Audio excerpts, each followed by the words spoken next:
मलकापूर येथे चक्क मतदान केंद्रावर जिवंत मतदारांना मृतक दाखवल्याने एकच खळबळ उडाली आहे। तर मतदान केंद्रावर मृतक दाखवलेल्या मृतांनी चक्क मृतांची अंत्ययात्रा काढली। ही अंत्ययात्रा मतदान केंद्रावरून उपविभागीय अधिकारी यांच्या कार्यालयावर नेण्यात आली। ही अंत्ययात्रा संपूर्ण शहरात चर्चेचा विषय ठरत असून प्रशासनाची चांगलीच तारांबळ उडाली आहे। हे डिलीटेड दाखवण्याला हा माणूस आणि हा जिवंत आहे हे आतले म्हणता तो मेला। माझं नाव श्रीकृष्ण संपत शेकोकार, माता महाकालीमध्ये राहतो। और हे मतदान करायला आल्यानंतर हे म्हणता की तुम्ही मेलेले आहे। आज 23 एप्रिल रोजी लोकसभा निवडणुकीचे मतदान तिसऱ्या टप्प्यात होणार असून रावेर मतदारसंघात असलेल्या मलकापूर विधानसभा मतदारसंघात बूथ क्रमांक 166 वर रोहिदास नगर मधील मतदार क्रमांक 521 श्रीकृष्ण संपत शेकोकार, मतदार क्रमांक 640 मोहनसिंग चिंधू गणबास, दत्तनगर मधील मतदार क्रमांक 443 सौ रजनी दिनकर जोशी यांसह जवळपास 50 जिवंत मतदारांना चक्क मृत दाखवल्याने एकच खळबळ उडाली। तर ही वार्ता संपूर्ण शहरात चर्चेचा विषय ठरली आहे। याबाबत सहाय्यक निवडणूक अधिकारी विंचनकर यांच्याशी संपर्क साधला असता समाधानकारक उत्तर न मिळाल्याने नगराध्यक्ष ॲडव्होकेट हरीश रावळ, गजानन ठोसर, नगरसेवक राजू पाटील, अनिल बागडे, अनिल गांधी यांच्या नेतृत्वात किशोर गणबास, अंकुश भोंबे, सुनील बगाडे, गोपाल कावस्कर, दिलीप काकडे, मंगल गणबास बूथ क्रमांक 166 वरून सहाय्यक निवडणूक अधिकारी कार्यालयावर डफडे वाजवून अंत्ययात्रा उपविभागीय अधिकारी कार्यालयावर काढण्यात आली। अंत्ययात्रा उपविभागीय अधिकारी कार्यालयावर धडकताच उपविभागीय पोलीस अधिकारी गिरीश बोबडे, शहर पोलीस निरीक्षक हनुमंत गायकवाड पोलीस ताफ्यासह दाखल झाले।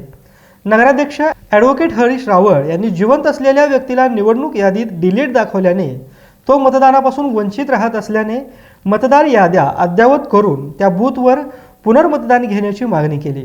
आज रावेर लोकसभा मतदारसंघाची सकाळी निवडणूक प्रक्रिया सुरू झाली। सकाळी 7 वाजता मलकापूर येथे गोविंद विष्णू महाजन विद्यालयात आम्ही जेव्हा गेलो तेव्हा काही नागरिकांनी आम्हाला तक्रारी केल्या की बा आमचं नाव डिलीट केलेलं आहे, त्याचं कारण काय आहे। तेव्हा मी आमचे शहर अध्यक्ष राजू पाटील, गजानन ठोसर, सर्व किशोर गणबास या कार्यकर्त्यांना घेऊन जे काही मतदार होते त्यांना घेऊन बूथ एजंट जे प्रिसाइडिंग ऑफिसर असतात त्यांच्याकडे गेलो तर ते म्हणाले याच्यावर डिलीट लिहिलेलं आहे, याचा अर्थ हा मेलेला आहे। म्हटलं हा तुमच्यासमोर जिवंत आहे। मग ते म्हणत होते आशा वर्कर त्यांना विचारा, त्यांना भेटलो तर ते म्हणत होते तहसीलदारांना विचारा, SDOला विचारा। असं करत करत जवळजवळ 2 तास झाले। शेवटी त्यांनी असं सांगितलं की हा व्यक्ती आमच्या रेकॉर्डनुसार मेलेला आहे, त्याचं आम्ही मतदान आता करून घेऊ शकत नाही। असे जवळजवळ 40 ते 50 मतदार आमच्या एका बूथवर होते। एका बूथवर जर 50 मतदार असता तर जवळजवळ 800 बूथ रावेर लोकसभा मतदारसंघात आहे। तर किती लोक मेलेले या शासनाने दाखवलेले असतील याच्यावरून अंदाज येतो। आणि कोणीही समाधानकारक उत्तर द्यायला तयार नव्हतं। त्यानंतर आम्ही असं ठरवलं की जर यांनी आम्हाला मेलेलं घोषित केलं शासनाने तर आम्हाला त्याचं सर्टिफिकेट द्या, आम्ही मेलेले आहे, आम्ही BPLच्या खाली असल्यामुळे आम्हाला 20,000ची मदत करा, आमच्या विधवा पत्नीला संजय निराधारची योजना चालू करा। म्हणून आम्ही प्रतिकात्मक अंत्ययात्रा सुरू केली।